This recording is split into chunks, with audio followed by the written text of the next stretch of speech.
See if we can get this a little closer.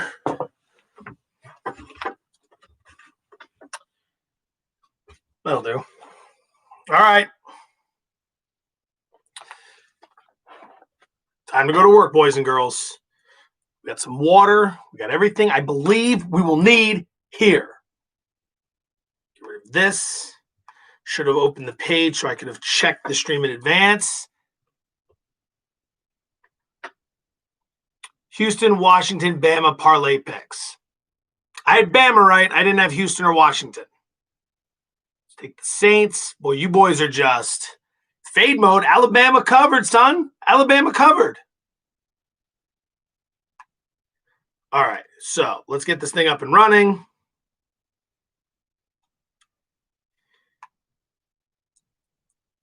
Big show. Hope everyone had a check. All right, there we go. We're up and running. Welcome. Happy Sunday. I hope everyone who partakes in Thanksgiving had a wonderful Thanksgiving. Joe, do the opposite of whatever you're going to do. I obviously should. More on that in a bit. Welcome to the stream. Happy Sunday. Big card today. Lots to get to. 7 picks. And the tease that I got to let you know, we are going to be back like usual this afternoon at the conclusion of the final afternoon games, whichever one it may be. Won't be Denver, New Orleans. That thing should be over in 40 minutes. The last one, we go live for Sunday Night Football, Bears-Packers. So all Bears-Packers questions and commentary will be reserved for that. We're back tomorrow, 2 p.m. Eastern, 11 a.m. Pacific, to preview Monday Night Football between the Seahawks, who are in Philadelphia, to take on the Eagles. Right? That stays normal. Next Thursday, the Thursday one's going to move around a little bit. Daily wagers schedule is getting bumped up a bit. So that might be an old school throwback live stream like we did last year, leading right into kickoff. We might do that later in the day. So I'll clue you in more on that tomorrow. Just know that we're back this afternoon at the conclusion of the last afternoon game. We go live immediately. We'll get ready to preview Bears-Packers. And then tomorrow, standard time for Monday, 2 p.m. Eastern, 11 a.m. Pacific, we will preview Seahawks at Eagles. All right. Thanksgiving card, not good. 2 and 3. We had 7 picks. 2 were not played. The West Virginia-Oklahoma game got postponed, and the Steelers-Ravens game got postponed. So those picks are off the board. 2 winners, Alabama over Auburn yesterday, and Andy Dalton, yes, to throw an interception in the Thanksgiving game against Washington. Those 2 hit. The Lions lost. Lions first quarter lost, and Notre Dame UNC over lost. The Lions were garbage. You know, that was a terrible pick. Patricia got fired, as he should. He did a miserable job. He tried to sell the world that there was a ton that needed to be done in Detroit. Not really. Jim Caldwell was there the 4 years prior. They had a winning record in 3 of those years. Caldwell left with like a record of 36-28. He went to the playoffs twice. Like, that's a historic run for a franchise like Denver. Detroit. This guy came in, he did nothing. He's terrible. I mean, Matt Patricia's a defensive mind. His team ranks 29th in scoring defense and 29th in total defense. If defense is your thing and your team plays some of the worst defense in the NFL, like, forget about the rest of it. It's not even going to matter. So he's gone. Lions let down every Thanksgiving. Yeah, it feels like it. They've covered a decent amount, believe it or not, at least over the last few years. So that's where we stand. 91 wins, 120 losses, 1 tie. I keep talking about getting back to 500. I got to stop talking about it, and I got to be about it. So hopefully we'll get that started today. Quick note. Roy Jones, Mike Tyson last night was phenomenal. Absolutely phenomenal. And when I say phenomenal, I'm talking about the whole experience. There were some undercard. I don't know how many undercards there were. Badu Jack had a fight that he won. If that was the first undercard, then I saw all of them. If there's stuff before that, I didn't see it. But Nate Robinson getting knocked out. Everybody smoking weed. Like, how far has weed come in our society where that fight was brought to you by Weed Maps and everyone was getting high inside that building last night? Not really everyone, but like Snoop and all the musicians who were performing had no problems. Incredible experience. Snoop on color commentary was wonderful. Snoop just working the fight he's fantastic. He came away the biggest winner. Tyson was a huge winner. I know a lot of people are complaining about the draw, saying boxing did it again. Get over yourself. That wasn't meant to be something where we come out of it and we have to study the scorecards and find out who won. Tyson's 54, Jones is 51. They were getting in there to mix it up a little bit. It probably gave both of them something to do, something to work towards, something to train for. People make the jokes that Jones didn't look that great. Let's see how you look at 51. I'm 39. I look worse than that. I look worse than that at 29. At the same time, Tyson looked pretty solid, but, he's not going to try to hit him in the head. They're not trying to kill each other. It's boxing. It's not beer league softball. So I don't think anyone here had a problem with that, but you see some of it out there, and people love to complain about stuff. I thought that thing last night was awesome. The music was awesome. The Jake Paul knockout of Nate Robinson, I hope he's okay. Man, did he get dragged on Twitter. If you're Nate Robinson, you can never go on social media ever again. He's going to be memed for the next at least 2 years. He won't be crying Jordan, but he'll be close. So that was cool to watch. That was a fun Saturday night. All right, let's get to work here. A lot to get to. I want to start with injuries. So Christian McCaffrey's out again for the Panthers. Larry Fitzgerald is out for the Cardinals. Rex Burkhead is out for the Patriots. Indianapolis, that's one of the picks today, the Indy-Tennessee game. We'll talk about this in a little bit. Jonathan Taylor, the running back's out. Ryan Kelly, the starting center's out. DeForest Buckner and Danico Autry, two of their top defensive linemen, are both out as well. Colts got some injury issues today. Irv Smith is out. The top two wide receivers in Jacksonville, DJ Shark and Chris Conley, are out. So are, I think, Jacksonville's top two corners. Mike Glennon's getting the start at cornerback. They've lost 9 straight by an average of 11 points per game. Pretty much see where that one's going. Denzel Ward is out for the Browns. Todd Gurley and Julio Jones are both out for the Falcons. Jones was a late scratch this morning, I believe. John Brown is out for the Bills. Myles Gaskin is out again. Drew Lock, every quarterback in Denver. We'll get to that. Every quarterback in Denver is out.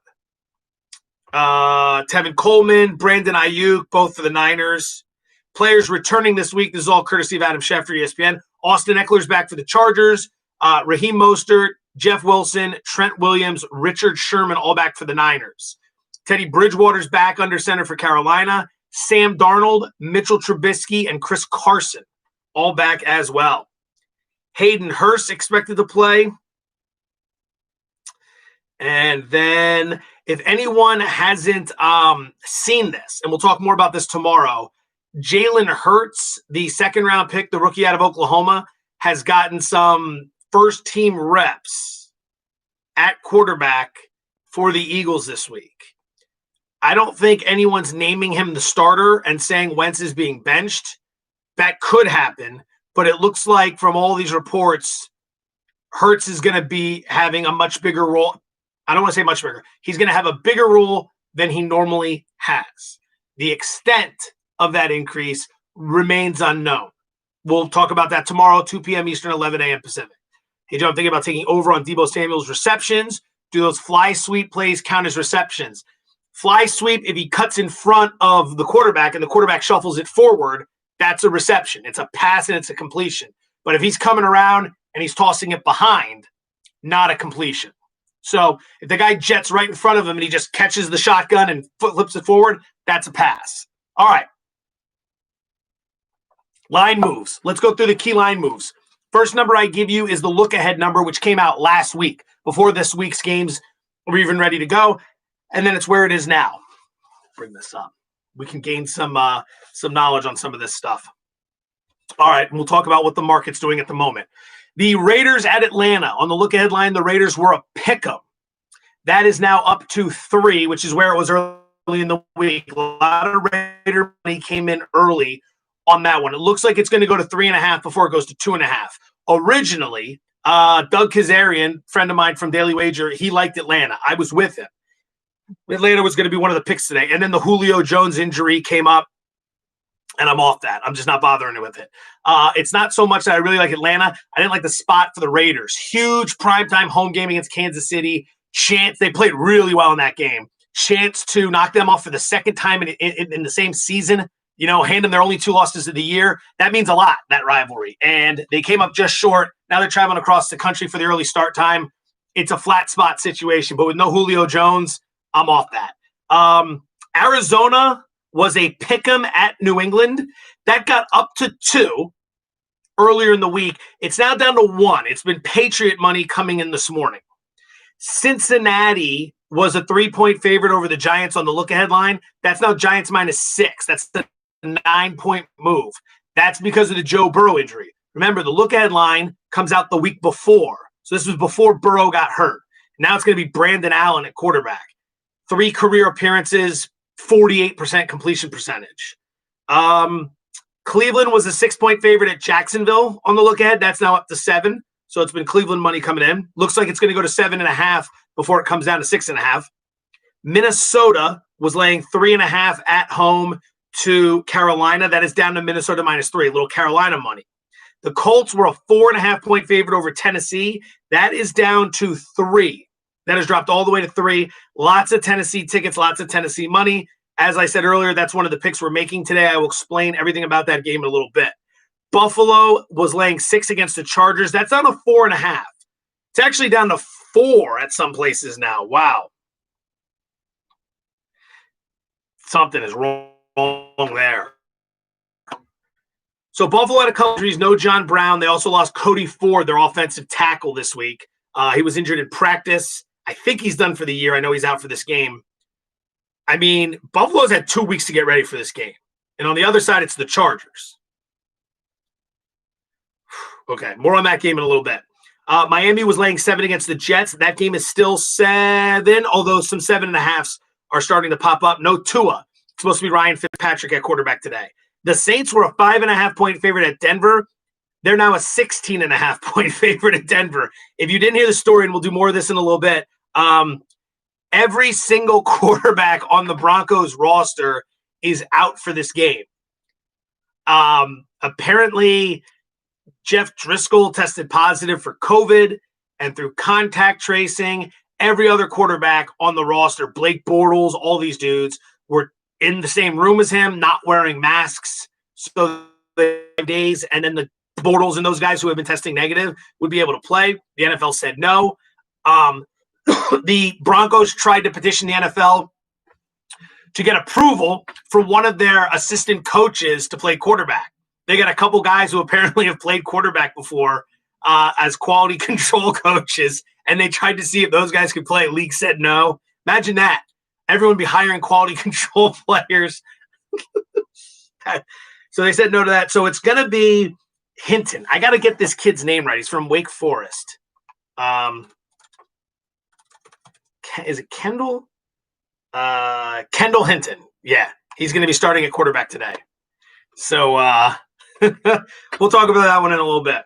The Rams were a 7-point favorite at the Niners. Pay attention to this one. It is now down to 5.5. 5.5. Niner money. They've had 2 weeks to get ready for the game. Divisional rival. Richard Sherman and some key players are back. Rams just played Monday night in Tampa Bay and had to travel across the country back home.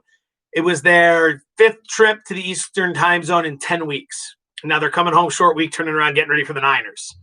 Interesting one there. Don't be surprised there's a bit of an upset on the horizon. Not one of the games we're picking. I lean Niners, but not at 5.5. And then Kansas City was a 3-point favorite at Tampa Bay. That is now up to 3.5. In terms of the totals that have moved, Falcons Raiders has gone from 56 to 53.5, so a little under money. Arizona, New England went from 49 to 50.5, so a little over money. No surprise there, although it's not like New England's an explosive offense. 27th, I want to say, in passing offense, 27th in scoring. Indy and Tennessee went from 49.5 to 51.5, so that's over money. Buffalo and the Chargers, a little bit of over money there from 50 to 51.5. Miami and the Jets, a little bit of over money because they went from Flacco to Darnold and from Tua to Fitzpatrick. The Saints game is down to 36.5 on the total, lowest of the year. Bills Jets week 1 was the previous low. Rams 49ers has seen under money from 47 to 44.5, and Chiefs Bucks has seen over money from 53 to 56. All right, so we've got 7 picks we're going to make here. I'm going to walk through these, and then after we're done, if there's any games I didn't mention that you have questions on or any games you just want some thoughts on, fire it away in the chat, and we will address that. First game out of the gate is my favorite game. It's the Titans +3 against the Colts.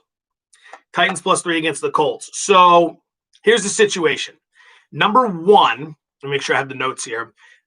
The injuries to Indianapolis should be getting more attention than they are, but people are focusing on Denver, obviously, because that's a huge story, and some of the other injuries. Ryan Kelly, the starting center for the Colts, is out. The center is extraordinarily important. Quarterbacking the offensive line, calling everything out. Kelly's out. He's going to be replaced by a rookie, who I think was like a 5th-round pick, with essentially no real serious experience whatsoever. That's a problem. On the defensive line, Danico Autry, who leads the team in sacks, and DeForest Buckner, who was acquired for a first-round pick from the San Francisco 49ers in the offseason, are both out as well. Buckner might be the team's best defender. The linebacker, Leonard's really good too. Autry's having a great season. What do the Titans like to do? They like to run the ball with Derrick Henry. You're going to miss DeForest Buckner and Danico Autry in this game? That's big. Last week, Tennessee against Baltimore, we had the Titans, and we talked about that. Baltimore had 2 or 3 guys on the defensive line that were out, including Calais Campbell. Henry ate that run at the end of the game to win it. Like that, that's big. So you've got a backup rookie center and Phillip Rivers, who's a bit dinged up. Like if you're Vrabel, you're attacking that. Jonathan Taylor, the running back's not going to play today. A lot of guys out. Now, here's the other part of this. Indy is going to try to beat the Titans for the second time in 17 days today. All right? That is extremely hard to do in the NFL. 2 wins against a divisional rival in 17 days.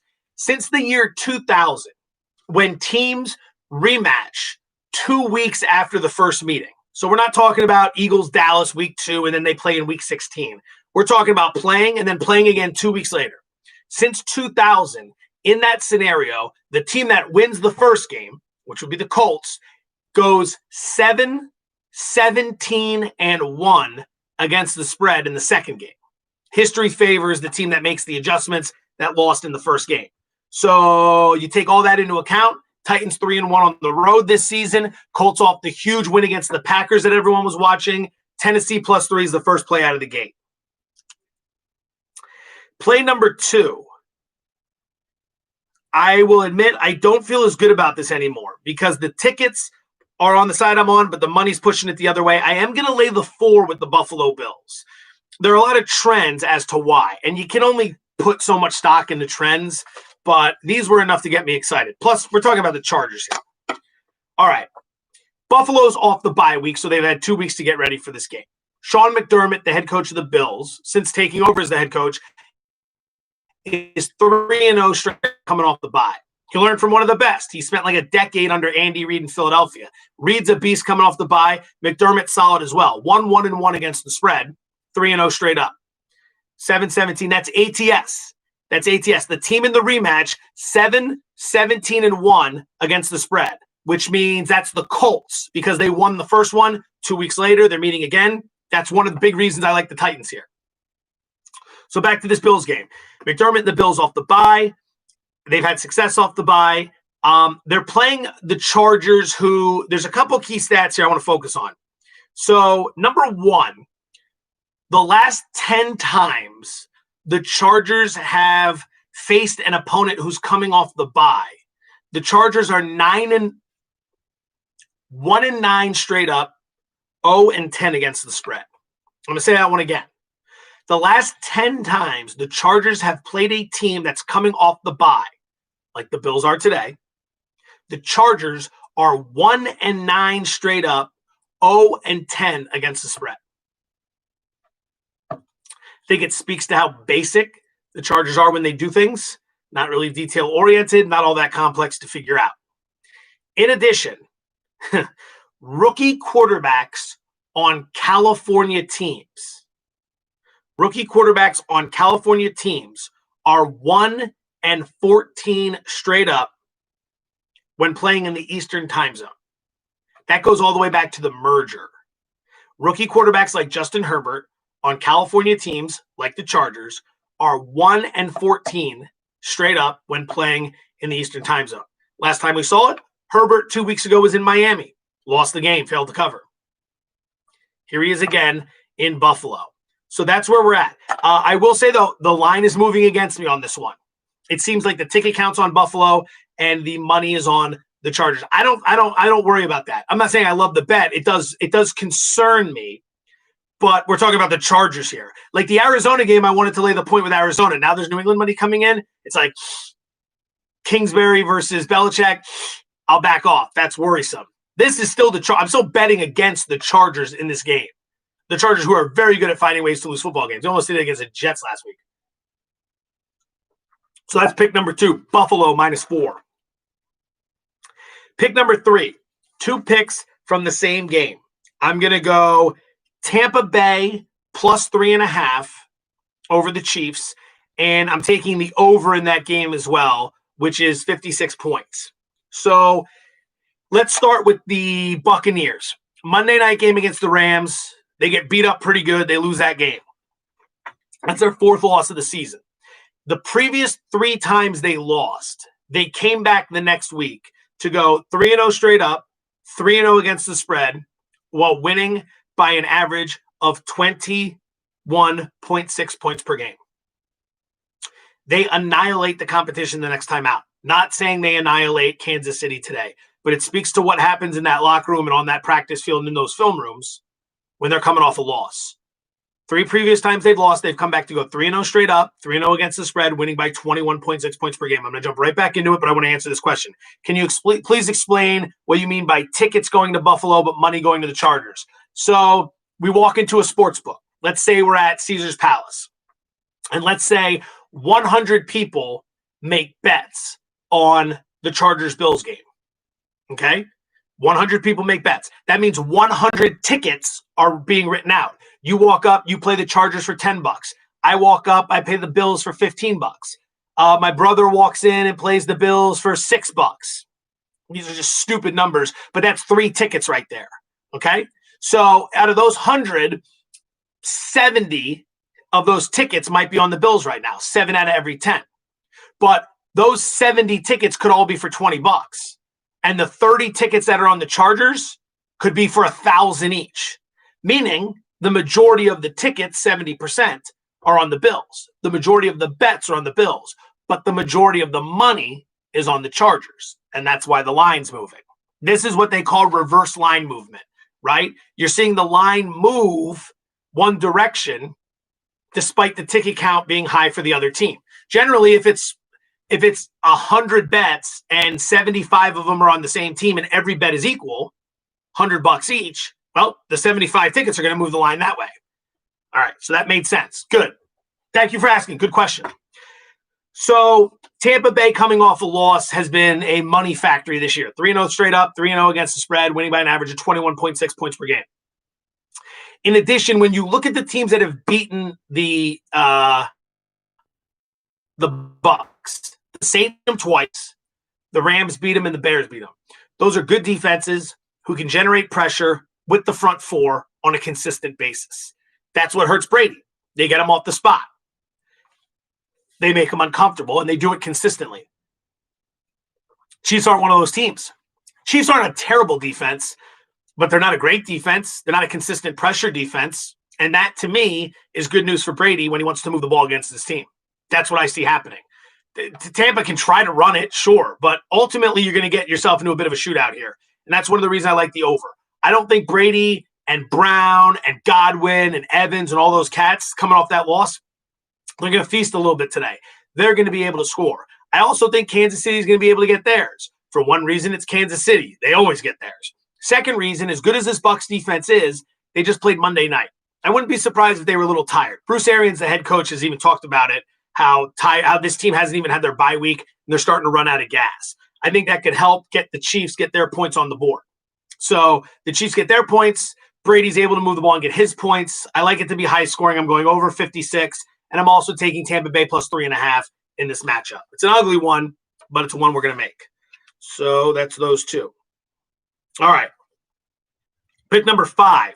The New Orleans Saints team total over 26.5, which means in order to win that bet, I need the Saints to score 27 points.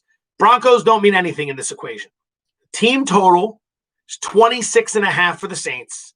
I am betting that they go over that they will score 27 or more. Few key reasons. Like we talked about at the beginning of this, every quarterback on the Denver roster is inactive. It's a practice squad wide receiver who played some quarterback, Kendall Hinton, at Wake Forest years ago. So they're converting him. Number one, I don't see the Broncos moving the ball with consistency and having long clock-killing drives, right? I think New Orleans is going to have great field position. I think Denver's going to want to run. New Orleans is a great run defense, outstanding run defense. So I don't really see Denver trying to throw it too much. I see them trying to run it, and I don't see that going well. I think the Saints are going to have great field position. They're going to dominate time of possession. I wouldn't be surprised if the Broncos offense makes a couple key mistakes, setting up either a great field or maybe a pick six, something of that nature. And if you're Sean Payton, you're going to have Taysom Hill in there. There's an opportunity here to get some work in. Maybe they go to Jameis Winston late in the game and he puts something up. But the Denver defense, while people say it's been good, it hasn't been terrible. If this quarterback situation never happened, I probably would have played Denver today. Denver's defense, where is it? Has given up, where are we at, son? 30 or more points in 4 of their last 5 games. So you can score on these guys. So they've given up 30 or more in 4 of their last 5. They're starting a quarterback he's the practice squad wide receiver. I don't see them sustaining drives. I don't see them having the ball very long. I think the Saints, no matter what, are going to be trying to score early. The question is how much they get before they try to run the clock out late in the game. I think a couple key mistakes for Denver could set the Saints up with the short field. It's going to be tight. If it was Breeze, it'd probably be a little bit better with Hill. I don't know how much they're going to be throwing and how much success they're going to have, but that's the direction we're going there. I'm going to play that team total over 26.5. So that's pick number 5. All right. 2 teasers as well before we get ready to wrap this up. Teaser number 1. I'm going to take the Giants, who are a 6-point favorite at Cincinnati, and I'm going to tease that down to pick them.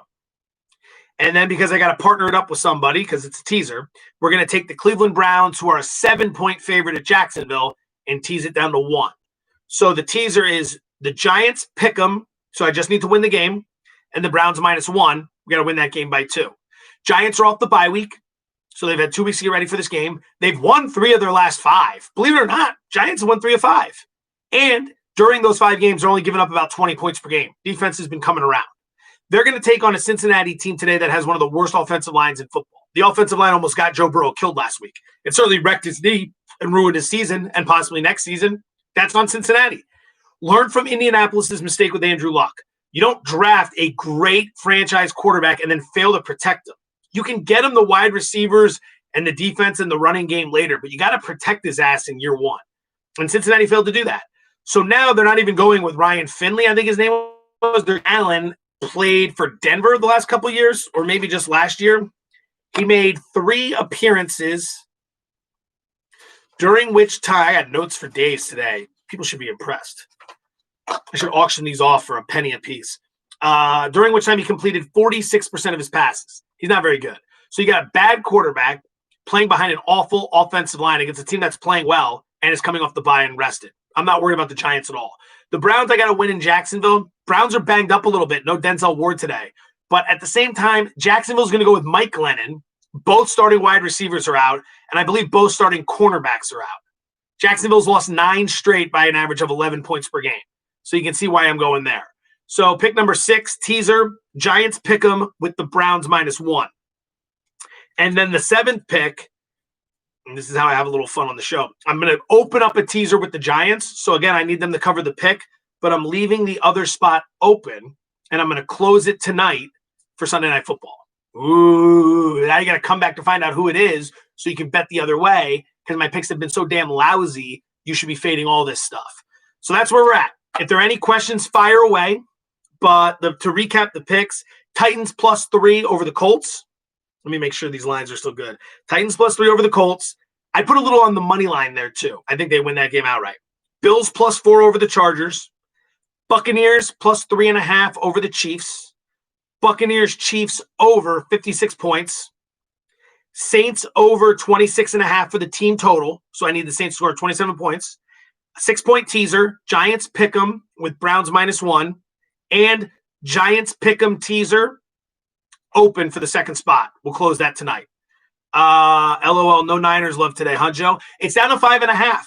I was thinking about playing them. I wanted to play them. I liked it at 7 for sure. I was going to play it at 6 too. It's a great spot for the Niners today. It's down to 5.5 now, but I definitely lean that way. Thanks for mushing my morning Titans pick. Number 1, mushing is spelled incorrectly. Number 2, deal with it. When you come on the chat and start talking trash right away, that's called karma biting you in the rear end, Quincy Fong. Although you're always in this thing, thank you for watching. I love you. Where do you get your ticket and money data from? It depends. On a small scale, I can get the Caesar stuff from ESPN because we're always looking at that. On a different scale, I bounce around to a couple websites to see some ticket counts to give me a rough idea. Sometimes I'm not sure if they're perfectly accurate, but there's some sites out there. Scores and Odds, I believe, is one. Sports Insights is one. The guys at the Action Network, I think they track it as well inside their app. That's a good team over there. Chad Millman's running that thing. He's a really good dude. You can look around for that data.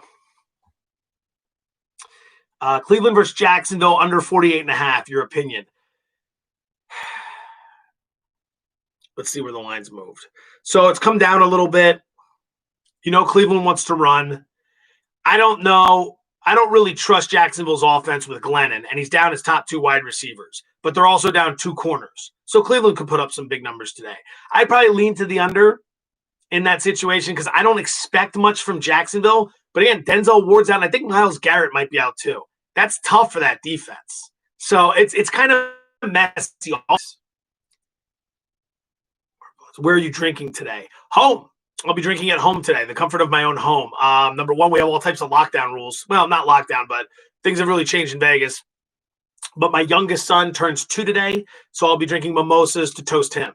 And the night he was born 2 years ago, the Warriors did cover the spread. I bet it, and they covered. And this was when I was living in the Bay Area, and my oldest was born on a night when the Warriors played as well, and I bet that to see if he was lucky, and they covered as well. My oldest was born Super Bowl weekend, the year the Patriots were down 28-3 to the Falcons. I had bet the Patriots, and I sat there. I was like, I don't care if I lose this game. I'm a dad. I was a dad for the first time, so it was awesome.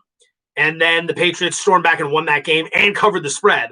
And I remember looking at the baby thinking, this is a lucky baby. He's been very lucky. The only time I ever took him to the horse track, I won every race. I bet 7 races. I won money in all of them. That never happens to me. I never win money at the track. I have no idea what I'm doing with horses, and I never win. And I won every race that day. Very lucky kids. Jets, Dolphins over 45. Yes. So I work with Preston Johnson on Daily Wager. His best bet is the over on this game. He thinks the adjustment that was made wasn't enough. Going from Flacco to Sam Darnold, upgrade. Going from Tua to Fitzpatrick, kind of an upgrade too. Not to knock Tua, long-term he's the better play, but he struggles a little bit offensively. They weren't moving as well as they were with Fitzpatrick. He really likes that over. That's his bet. So if that wins, you can credit me for giving it to you. If it loses, you blame him. I'm just kidding. I really respect his opinion. So if you like that over 45, that's not coming from me. That's coming from a really smart guy. If you track it when you drink mimosa, it doesn't go well. Flip to something stronger. I mean, I've been having quite a bit of bourbon over the holiday. I'm going to go nice and easy. Miss you on the morning show 95.7 The Game. Thank you very much. I miss everyone in the Bay Area. You guys are the freaking best. I hope you're all doing well. Santa Clara County shutting down all activities. Niners can't do anything. I can't wait to see where they play. Bonte had a good suggestion. Play it at Kezar Stadium in the city. That'd be awesome. Okay, so it looks like we're out of questions. So good stuff. Thank you all for coming as always. I hope you had a great Thanksgiving weekend. Good luck with all your bets today. Thoughts on the Niners and a teaser along with the Giants and the Browns. Yeah, you could do that. You could take the Giants at 5.5, which is where they are. You tease that 6. It's at 5 now. Damn. You get it up to 11. Niners plus 11. I like that. It's definitely not the best it could have been, but we're talking about it now. I would do that. I would like that more than teasing the Rams down. I'll tell you that much. Good stuff. Thank you all for coming. Have a great day. Best of luck. 11 a.m. Pacific. We go live. We preview Seahawks at Eagles. Good luck, everyone. Thank you very much. Bye-bye. I don't know why I always say that.